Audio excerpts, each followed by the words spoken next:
And that part, if it's not timed, can take up so much time that the whole timing for the meeting is thrown off. As the general evaluator, please confirm with the timer. Are you prepared to start doing your job from the start of the meeting? And if they said, I didn't know I was supposed to do that, then let them know. Please do that. It'll help ensure everyone speaking from the very beginning keep to time. That's something I've seen happen way too often, that the timer does not start at the beginning, but they start when they're introduced by the general evaluator, and that just throws the whole timing of the meeting off. If you remember when you're playing this role, try and confirm from the timer if they are going to start from the beginning of the meeting. What else should general evaluator do before the meeting? Since you're going to be introducing your team members, one of the things that I tell everyone introducing people, please confirm with those you're introducing the proper pronunciation of their names. The name of a person is very important to them. Before the meeting, you can call them or you can ask them to send a voice note pronouncing their first and last names.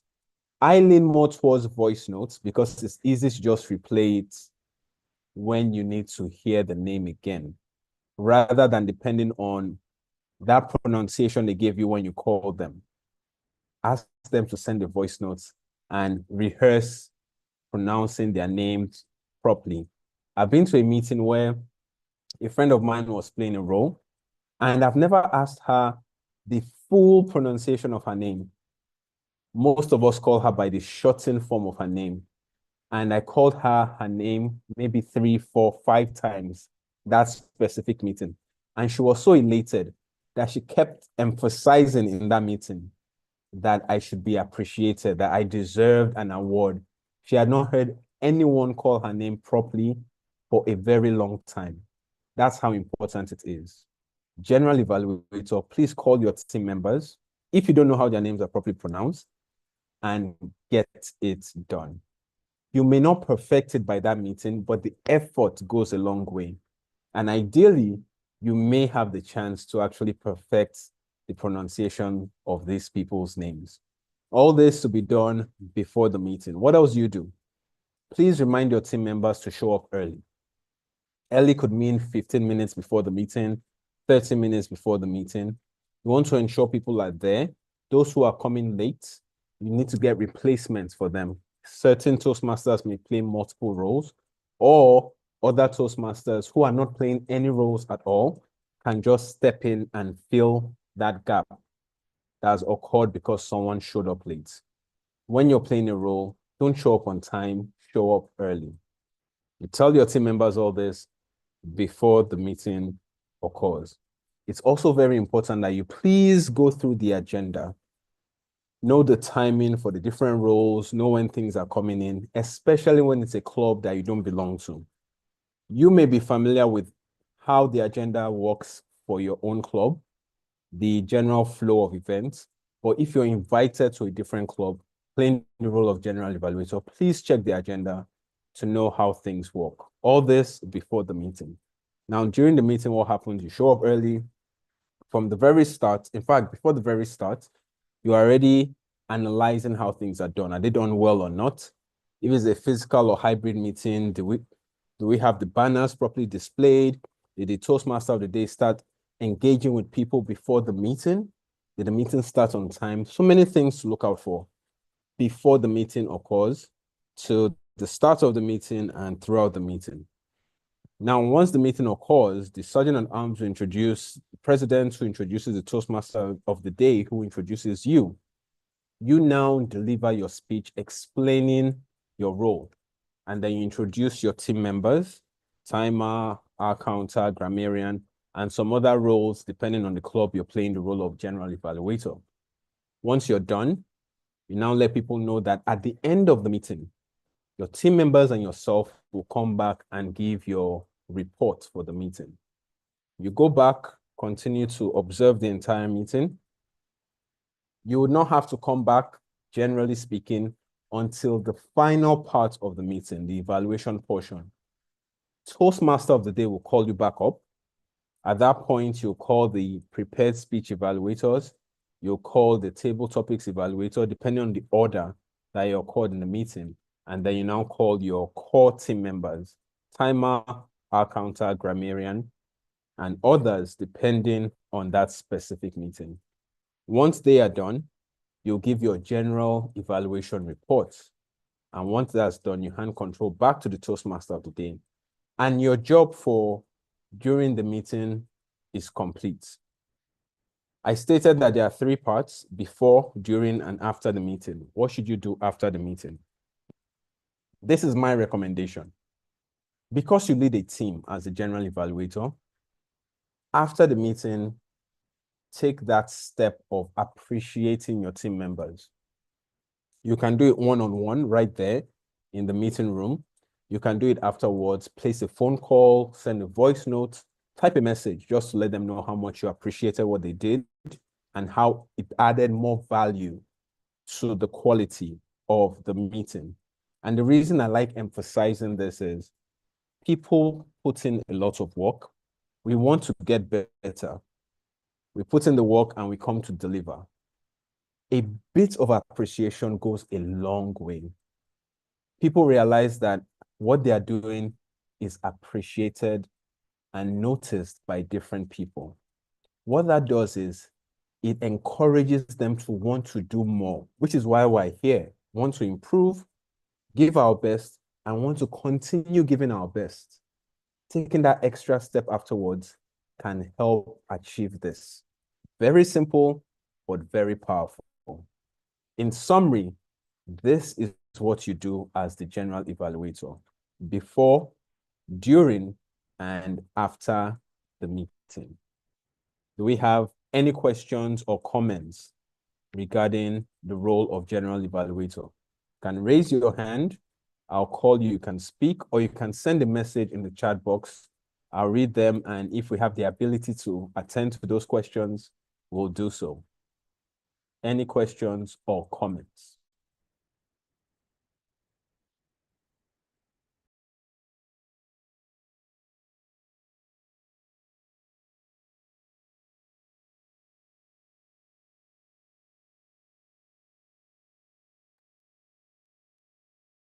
I don't see any hands up, and I don't see any messages in the chat box. If something pops up while the training is still going on, feel free to type the message or hold on to your question until the end, around 9:30. Oh, fantastic. Toastmaster Aishata Badmos states, is it necessary to read bio of role players? That is a great question. That's essentially the introduction. I highly recommend that you please do a proper introduction. If you are given the bio, as you stated, my preference is to memorize if you have enough time. But if you don't have enough time, please at least read the bio or introduction before the meeting. Why is this pertinent? There may be errors in the bio or introduction. Please catch that before the meeting occurs. I have been to meetings where the person introducing the next role player reads the introduction, and then they've used this energy and enthusiasm to introduce this person, only for a man to come up when they've been introducing a woman. She. It throws off the audience. It makes it appear like you were lying, you didn't know what you were doing. There's something amiss. When you properly go through the introduction to confirm that things are accurate, it goes a long way in doing 2 things. A good introduction does 2 things, at least. First, it lets the audience believe that they need to pay attention to the next speaker coming up. It's a way of doing a pre-introduction before the speaker actually starts saying anything. 2, it lets the person playing the role believe that they are capable of playing that role if the introduction was done well. So either you state the introduction because you familiarize yourself and memorize it, or you read it, but ensure it's done properly. Hopefully that answers your question, Toastmaster Badmus. Okay, none at the moment.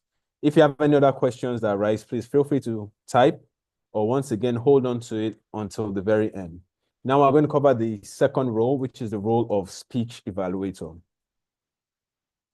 How many of us here, please type in the chat box, have you ever played the role of speech evaluator? Let me see in the chat box, either yes or no. Have you ever played the role of speech evaluator, either yes or no?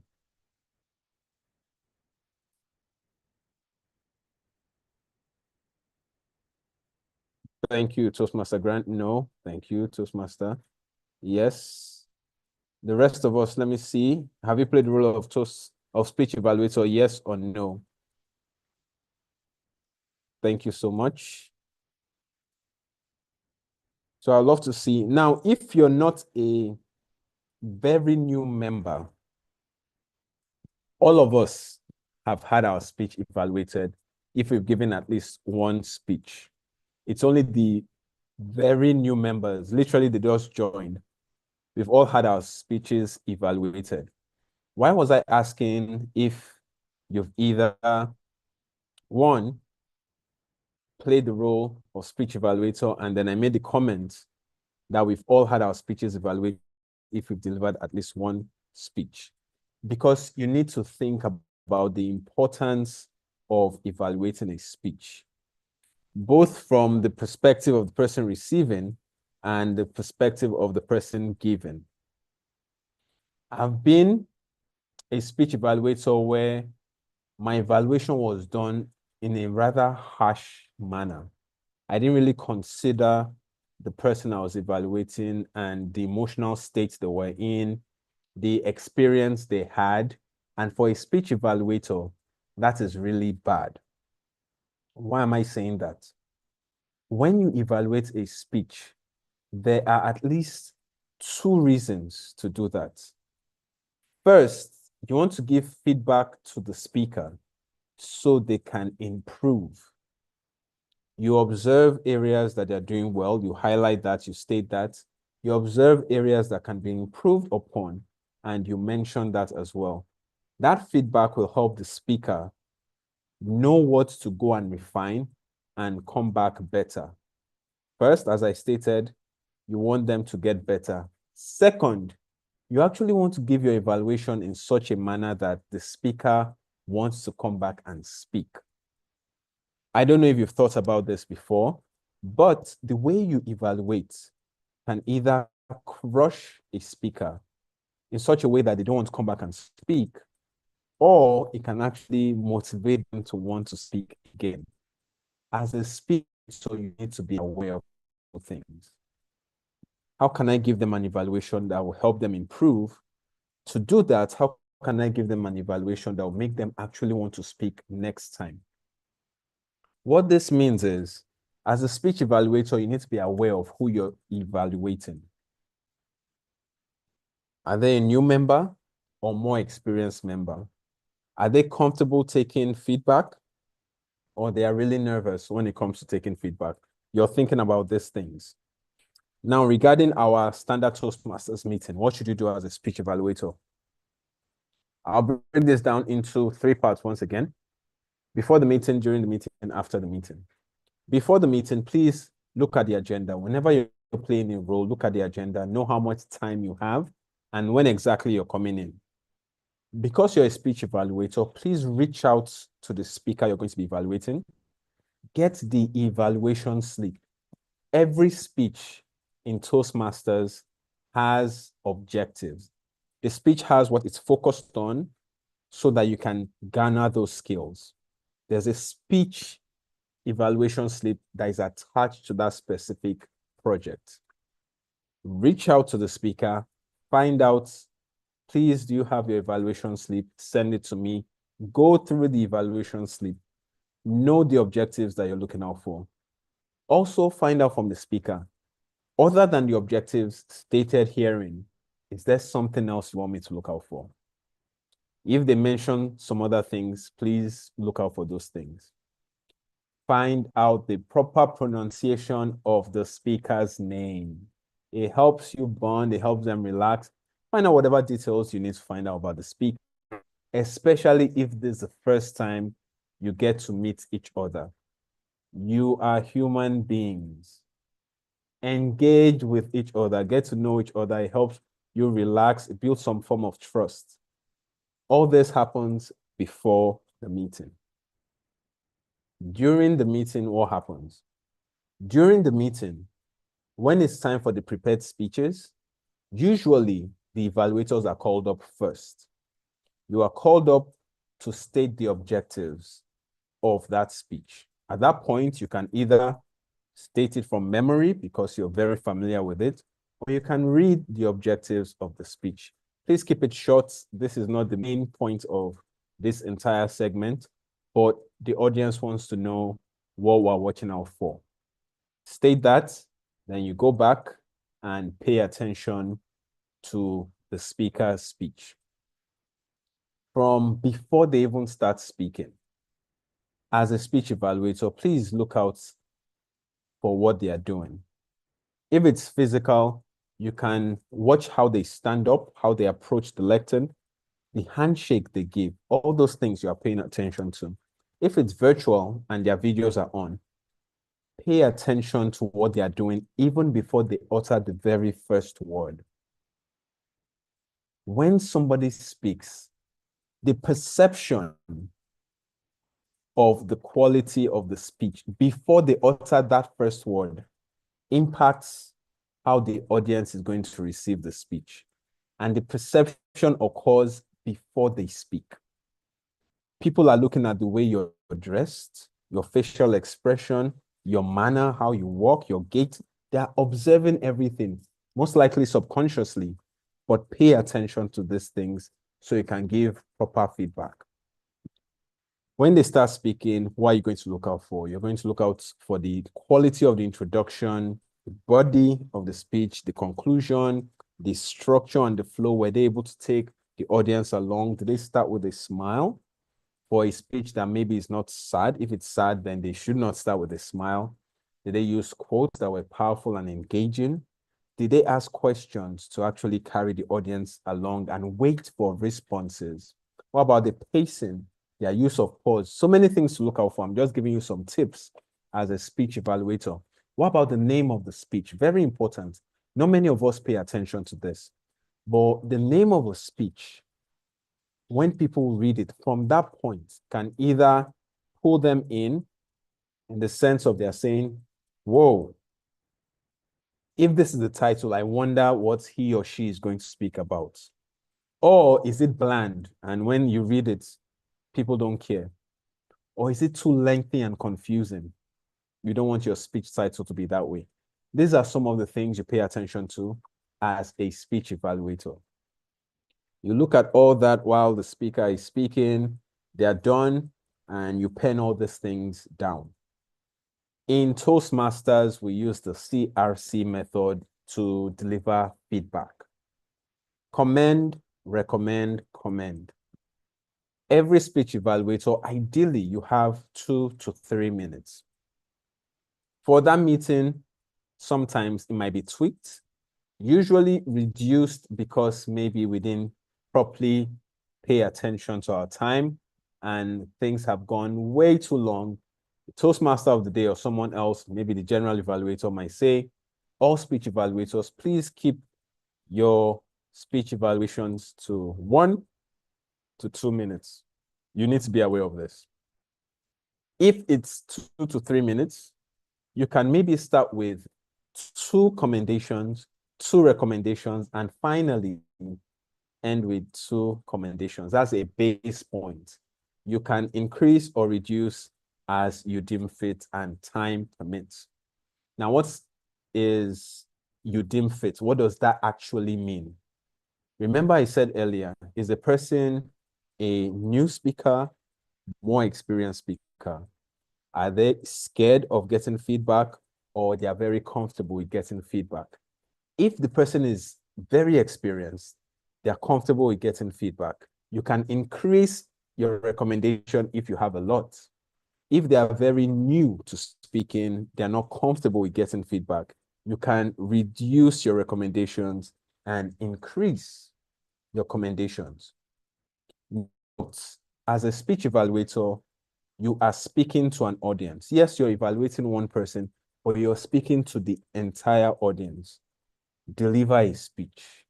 Have your introduction, have your body, have your conclusion, remembering that you're trying to engage the audience while evaluating one person.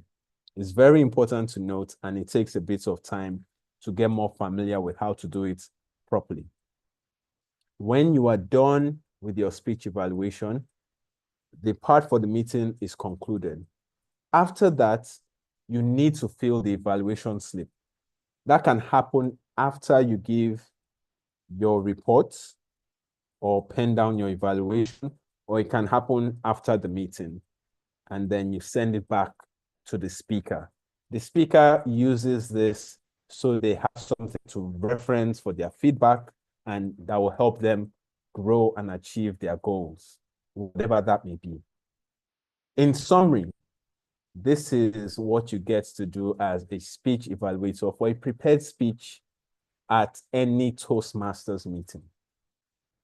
Do we have any questions or comments for the role of speech evaluator? You can raise your hand once again to ask the question, or you can simply type a message in the chat box. If something popped up for the role of general evaluator as well, feel free to also type the message in the chat box or raise your hand and ask the question or give the comments.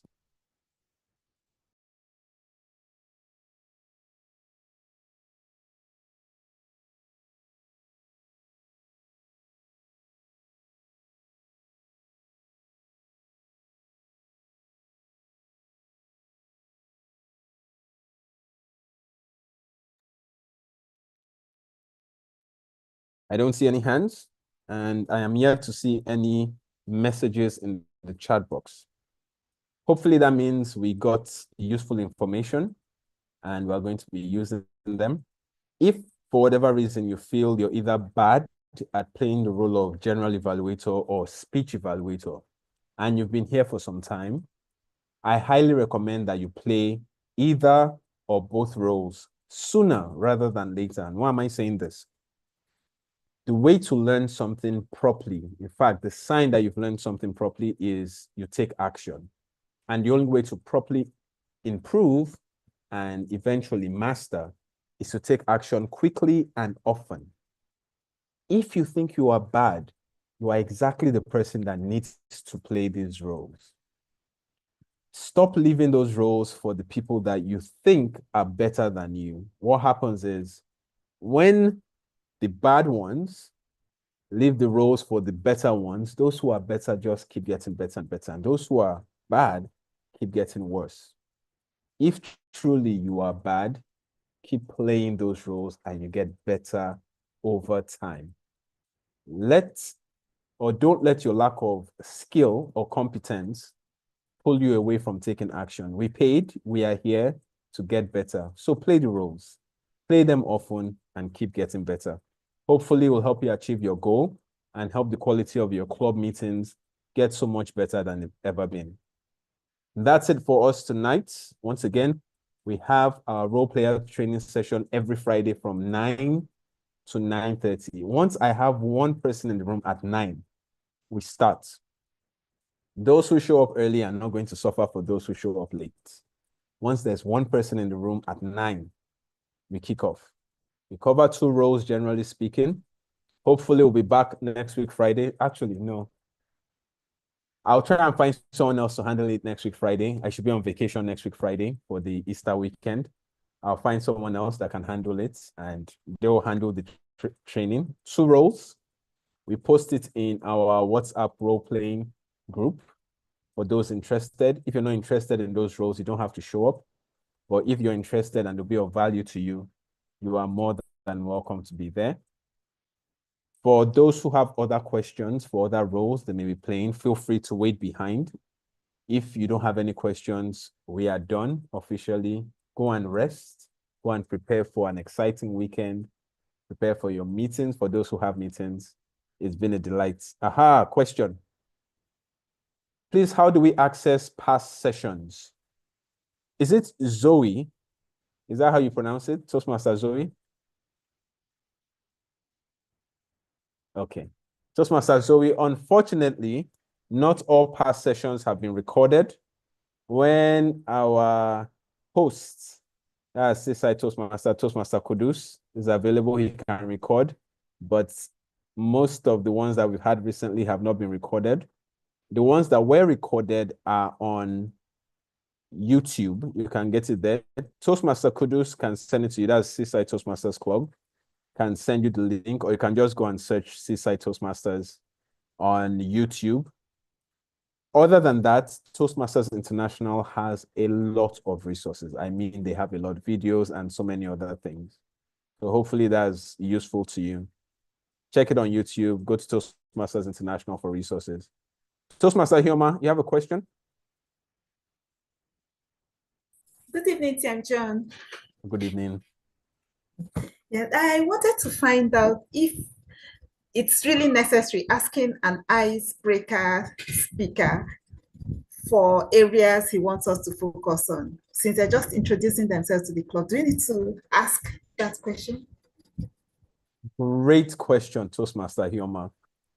Is there any need to ask someone doing an icebreaker areas to look out for, especially since they're just introducing themselves to the club? I say yes, because some people, even though it's their first speech, they may already have areas they want you to look out for. What I think you don't need to do for an icebreaker, I think you don't need to introduce a speaker when they're giving their icebreaker, because the icebreaker is an introduction to the club of who they are. I don't think you need to give an introduction when someone is delivering an icebreaker, but you can go ahead and ask, are there specific areas you want me to watch out for? Great question. Thank you so much for that. I hope that helps. Yes, it does. Thank you very much. You are welcome. Any other questions or comments? As I said, we're done. Feel free to log out. But if you have other questions or comments, we can be here for a few more minutes and attend to them.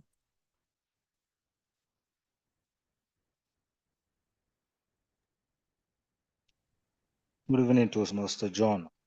Good evening, Toastmaster Usman. Please go ahead.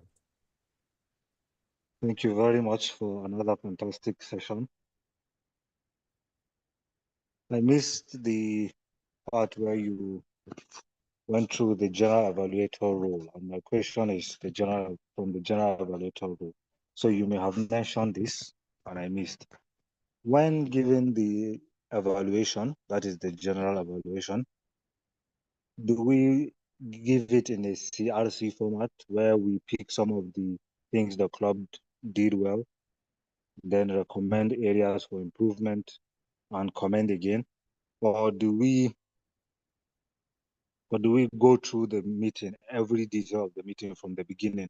The SAA did this, and then commend him for starting the meeting on time, and then recommend him for not welcoming guests, and then go through the president's introduction and the Toastmaster of the day and the table topics right through to the end.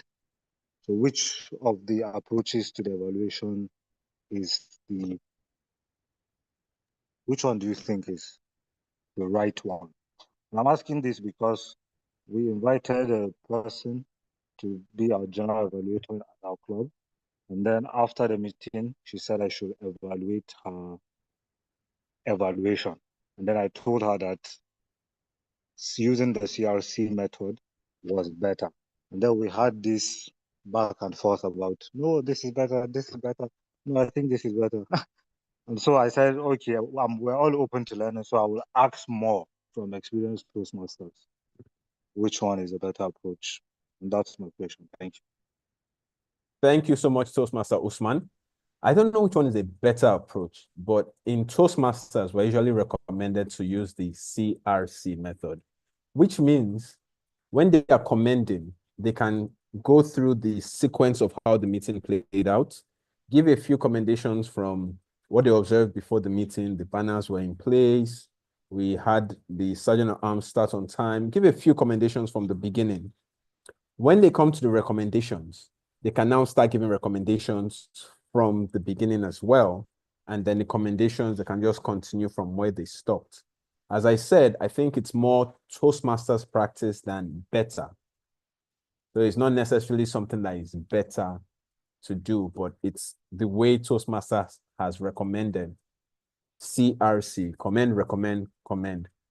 I do recommend that you still follow that sequence nonetheless of when the meeting started and go down that way, rather than be all over the place when you're giving your recommendations, and your commendations. And does that help? Yeah, that helps a lot. Thank you very much. Toastmaster Sadiq, we are done, by the way. We're done by 9:30. This is from 9 to 9:30. We're just covering some things afterwards. So please don't feel confused if you're not hearing any of the roles that you're expecting to hear. We're done by 9:30. So feel free to leave if you want to leave. But if you have questions on other roles that are not the role of general evaluator or speech evaluator, you are more than welcome to ask those questions. Does anyone else have any question or comments?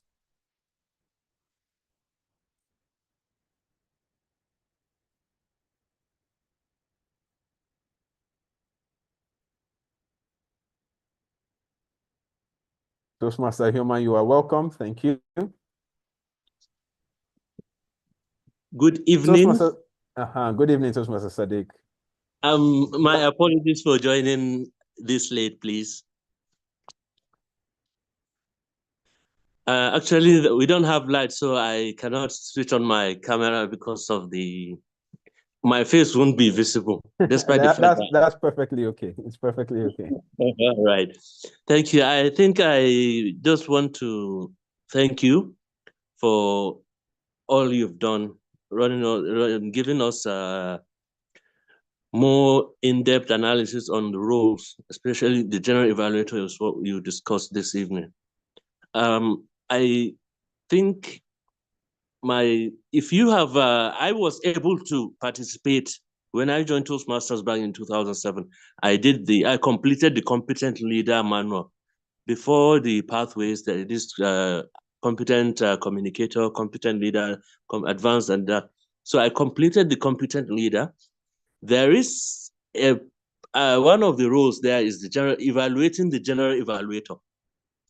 So I don't know if you can search online, you can find what Toastmasters, it's all in line with the CRC, but however, there are objectives to be met.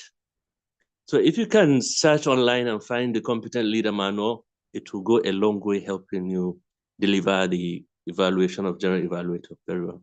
Thank you very much. Thank you so much for that, Toastmaster Sadiq. Toastmaster Usman, I hope you heard, and that's going to be very useful. So the information on how to evaluate the general evaluator is there online. You can search and get it.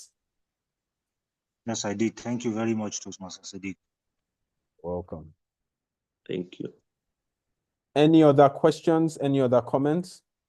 By the way, if you have questions outside of this platform, you can send messages, send WhatsApp messages. It's perfectly okay. You don't have to be restricted to your mentor or your club members. It's why we have this group.